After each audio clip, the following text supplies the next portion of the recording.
Hello, and welcome to tonight's Torah portion. Before I get started, I'm going to say our customary blessings. Blessed art thou, Lord our God, King of the universe, who has sanctified us with his commandments and commanded us to engross ourselves with the words of Torah. Please, Lord our God, sweeten the words of your Torah in our mouths and in the mouths of all your people Israel. May we and our offspring, the offspring of your people, the house of Israel, may we all together know your name and study your Torah for the sake of fulfilling your desire. Blessed are you, Lord, who teaches Torah to his people Israel. Blessed are you, Lord, our God, King of the universe, who chose us from all nations and gave us the Torah. Blessed are you, Lord, giver of the Torah. May the Lord bless you and keep watch over you. May the Lord make his presence to enlighten you, may be kind to you. May the Lord bestow favor on you and grant you peace. Today's reading is John 5:1 through 47. After this, there was a feast of the Jews, and Yeshua went up to Jerusalem. Now there is in Jerusalem by the sheep gate a pool. In Aramaic it's called Bethesda, which has 5 roofed colonnades.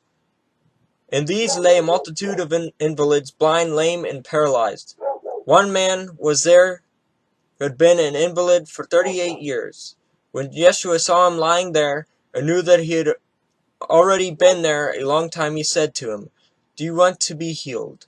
The sick man answered him, "Sir, I have no one to put me into the pool when the water is stirred up, and when I am going, another steps down before me." Yeshua said to him, "Get up, take up your bed and walk." And at once the man was healed. And he took up his bed and walked. Now that day was the Sabbath, so the Jews said to the man who had been healed, "It is the Sabbath. Is it not lawful for you to take up your bed?" Then he answered them, "The man who healed me, the man said to me, 'Take up your bed and walk.'" They asked him, "Who is this man who said this to you? Take up your bed and walk." Now the man who had been healed did not know who it was, for Yeshua had withdrawn, as there was a crowd in the place. Afterward Yeshua found him in the temple and said to him, "See, you are well. Sin no more, that nothing worse may happen to you." The man went away and told the Jews that it was Yeshua who had healed him. And this was why the Jews were persecuting Yeshua, because he was doing these things on the Sabbath. But Yeshua answered them, "My Father is working until now, and I am working." That is why the Jews are seeking all the more to kill him, because not only was he breaking the Sabbath, but he was even calling Elohim his own father, making himself equal with Elohim. So Yeshua said to them, "Truly, truly, I say to you, the Son can do nothing of his own accord, but only what he sees the Father doing. For whatever the Father does, that the Son does likewise. For the Father loves the Son and has shown him all that he himself is doing. And greater works than these will be shown him, so that you may marvel. For as the Father raised up the dead and gives them life, so also the Son gives life to whom he will. The Father judges no one, but has given all judgment to the Son, that all may honor the Son, just as they honor the Father. Whoever does not honor the Son does not honor the Father who sent him. Truly, truly, I say to you, whoever hears my word and believes him who sent me has eternal life. He does not come into judgment, but has passed from death to life. Truly, truly, I say to you, an hour is coming, and is now here, when the dead will hear the voice of the Son of Elohim, and those who hear will live. For as the Father has life in himself, so he has also granted the Son also to have life in himself. And he has given him authority to execute judgment, because he is the Son of Man. Do not marvel at this, for the hour is coming when all who are in the tombs will hear his voice and come out, for those who have done good to the resurrection of life, and those who have done evil to the resurrection of judgment.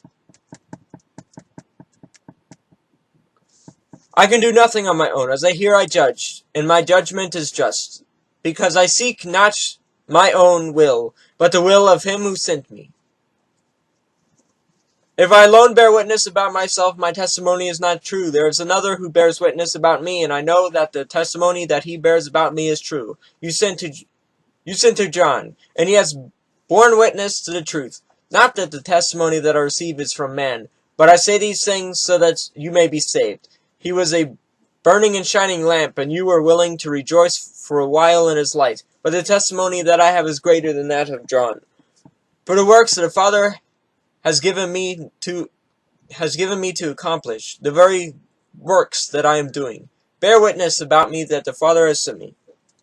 And the Father who sent me has himself borne witness about me. His voice you have never heard, his form you have never seen, and you do not know, and you do not have his works abiding in you, for you do not believe the one whom he has sent.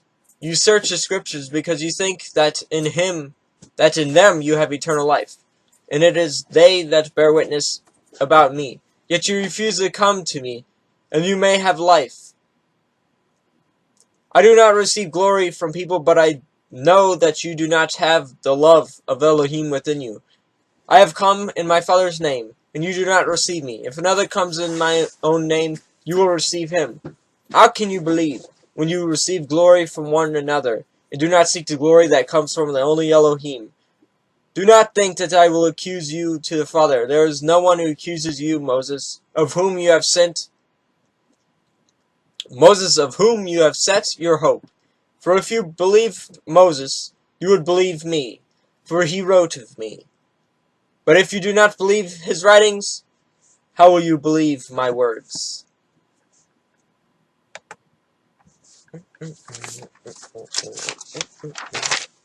Blessed art thou, Lord our God, King of the universe, who gave us the Torah of truth instead of everlasting life in our midst. Blessed art thou, O Lord, giver of the Torah. And that was the fourth read of Vayigash.